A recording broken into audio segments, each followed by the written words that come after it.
Now, it's no secret that TikTok has consumed Gen Z along with many other generations over the past 5 years here. There's a reason why there was such an outcry when TikTok was banned, even if it was just for a short time. Just right there, you really got to see just how dependent people are on TikTok, especially the younger generation. Now, TikTok has also led Gen Z in the rabbit hole here to get questionable advice concerning their mental health and self-diagnosing themselves. This has had a very strange effect on the generation, and ultimately it's led to a lot of false tests, and it's led to a lot of Gen Z being lost. They're getting their mental health treatment and their mental health advice from TikTok. In this video, we're gonna do a deep dive on how TikTok has misdiagnosed millions of Gen Zers and Gen Alpha. Fundamentally, it has a lot of healthcare professionals scratching their head. Why would Gen Z get their advice from people that aren't even doctors or even licensed?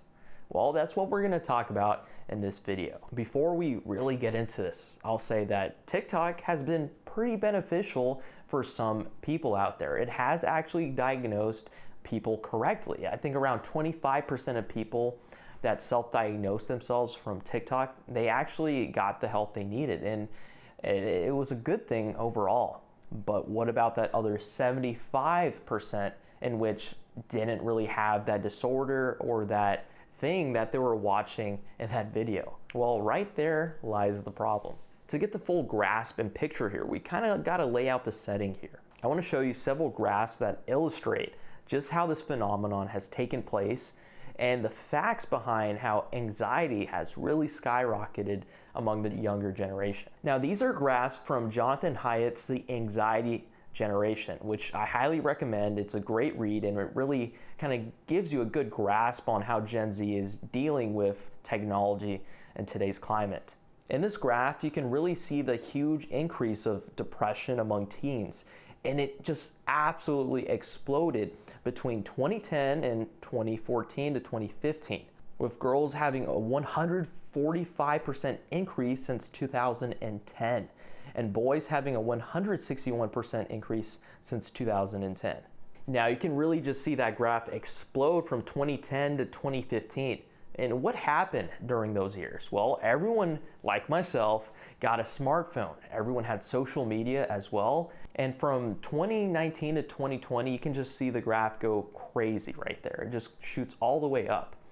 And that can be probably attributed to the pandemic as well as the introduction of TikTok. Now, here's a graph illustrating the mental illness among college people. Now, you can just see that graph skyrocketing all the way from 2010 to today. Levels of anxiety and depression just skyrocketing. ADHD also increasing.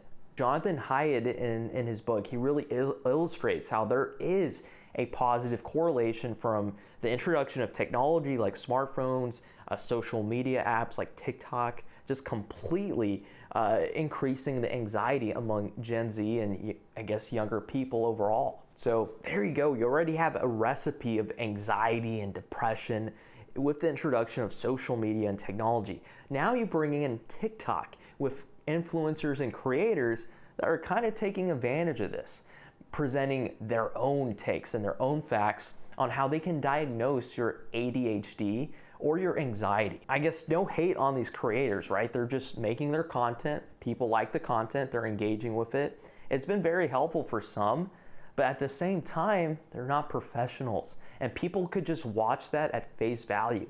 Hey, I definitely have those 5 things in that video. I must have ADHD. Raising awareness, of course, is wonderful, but experts are finding misinformation about ADHD may also be putting some people at risk, leading them to diagnose themselves and not necessarily seek professional care. And that's exactly what's happening.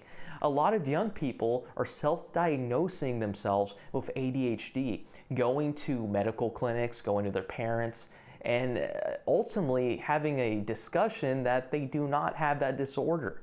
Clinical psychiatrist Dr. Anthony Young and his colleagues started studying ADHD videos posted on TikTok after noticing more patients coming in for help with focus and concentration. Their research found, of the top 100 most popular videos on ADHD, 52% were misleading, 27% were personal experiences, and 21% were useful. Young is concerned more people are diagnosing themselves with ADHD and potentially getting treatment they may not need. I kind of want to share with you the situation that's highlighted in this New York Times article from the opinion of a medical professional. Annie Barsh, a licensed marriage and family therapist in the suburbs of Chicago, said, "People go, well, if I have the symptom, I must have the disorder. But it's not that kind of relationship. Some people will say, I'm so OCD. But if you're organized and you have a structure and you like things a certain way and you're functioning, you don't have obsessive compulsive disorder. You're just organized," is what she said. "Some adolescents will choose to believe TikTok over a therapist," she added. "They keep pushing the same agenda." And when clients become fixated on a particular diagnosis, providers say they must walk the fine line between offering a reality check and finding a way to support their clients who are often deeply concerned. So there you go, that article was made about 2 years ago, and it cannot be more relevant than today. Basically, they're saying that a lot of these young people that are going to these clinics, they actually believe they're TikTok influencers more than those actual doctors. I mean, in the eyes of Gen Z and Gen Alpha, who are you going to believe more? Your influencer that you've been keeping up with for the past 2 years, you watch them on the daily, every day for at least 10 to 15 minutes. Or this healthcare professional that's telling you completely different whom that you just met. Well, it seems like a lot of people are trusting their influencers. This kind of goes back to influencer culture and just how much trust Gen Z is putting on these random experts on TikTok. And the doctor says people always say they have OCD if they just are organized and need things a certain way. Okay, well, OCD is a very complex disorder, and to diagnose it takes, several sessions. It takes multiple visits to a medical professional. You have a lot of people online that are simply just saying, I'm OCD, I want things a certain way. Well, unfortunately, I think that has a very negative effect on the people that actually do have OCD. People out there actually have OCD. And when you have a constant flood of false people that are claiming to have OCD, it kind of makes a very toxic environment. It makes people not really believe others if they have the OCD disorder. And don't think that this anxiety and these disorders, these false disorders, are just staying at home. Students in Gen Z, Gen Alpha, they're taking these disorders, these false disorders, with them to the classroom. So now teachers and educators have to navigate a very, very difficult arena, a difficult situation in which they have to kind of trust their students, in which they could possibly have anxiety, but at the same time, they can't have their students take advantage of the system. Can I get 504 school accommodations for anxiety? It depends on what you mean by anxiety. That word is thrown around every single second now. Now, a lot of people do experience anxiety, but not everyone qualifies for what is considered GAD, or a general anxiety disorder. Since standardized tests are around the corner, I wanted to talk about test anxiety because I have a kindergarten who has test anxiety real bad. During assessments, this student, they might not even start on the first problem. They'll already start, looking around, tapping their pencil. And then there are times when they're on questions and they're genuinely frustrated. And this student will take a long time on assessments. There was one where most students finished in 10-15 minutes. It took this student almost an hour and a half to finish. You might have many students that are not showing up to school because they can just say they're dealing with depression or anxiety, when a lot of cases they don't actually have those disorders. They haven't been diagnosed with them, nor do they actually have the symptoms that would go along with those disorders. Now, let me know in the comment section if there's any educators out there that you've had to deal with some sort of situation involving a student that had an undiagnosed disorder. How did you approach that? It seems like it would be a very difficult situation. On one hand, you don't want to make the student too angry because then you'll get the parents on your butt. But on the other hand, you don't want them to just take advantage of the system and have all their friends do the same thing. It's extremely easy to misdiagnose yourself, especially if you're being fed all this content on a daily basis. And that's one of the tricky things with social media. You watch one mental health TikTok, you're probably gonna get 3 more, and then 6 more, and then 12 more. It's gonna be on your constant realm of thinking. It's gonna then be in your scope of influence. What a horrible recipe of disaster we're currently in. You have the anxious generation, right? Everyone, a lot of young people getting more and more anxious due to the use of technology and more social isolation. On top of that, you have TikTok pushing mental health and false mental health narratives on an entire generation. A horrible situation. I mean, don't you think? It's kind of like a self-fulfilling prophecy. The more times that you say you're anxious, I'm anxious, I'm anxious, the more likely you actually are going to develop an anxiety disorder, even if you didn't have one when you first discovered that content. And going back to that article here, and from the opinion of a chief science officer at the American Psychological Association, they said it's incredibly easy to misdiagnose. You might have symptoms that look like what an adult's depression would look like, but as a child or adolescent, it very well could mean something completely different. It could be hard to be self-aware of certain symptoms, and these really should be observed by an objective party. You're seeing huge spikes of certain disorders that are very rare, like 1 to 2% of the population having these disorders pre-TikTok. One of these could be like misophonia or even identity disorder. Now, TikTok does this horrible thing where they basically make a show out of some of these disorders. Like the identity disorder one, you can go on TikTok and there'll be a good bit of videos of people kind of making a show, even making a mockery of having identity disorder. Some of them are hard to tell if they're real or fake. Either way, some of them are kind of disturbing, so you can go on that rabbit hole on your own, but it just kind of justifies the fact that Gen Z is just kind of clinging on to all these types of disorders. Now, another popular one people are saying they have is autism.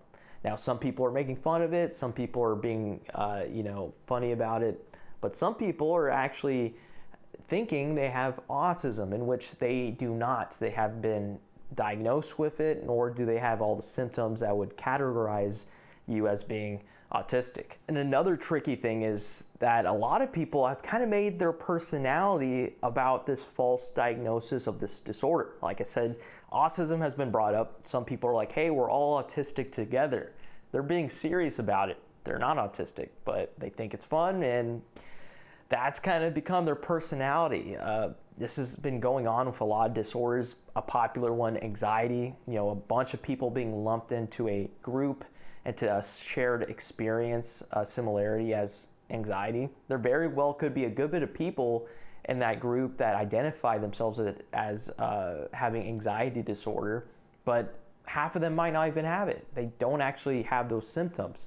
But it's becoming kind of like this cool thing to be associated with a mental disorder. It's kind of a strange thing. I remember going in college, it seemed to get kind of popular then, and I can only assume that it's gotten even more popular today, especially in places like high school.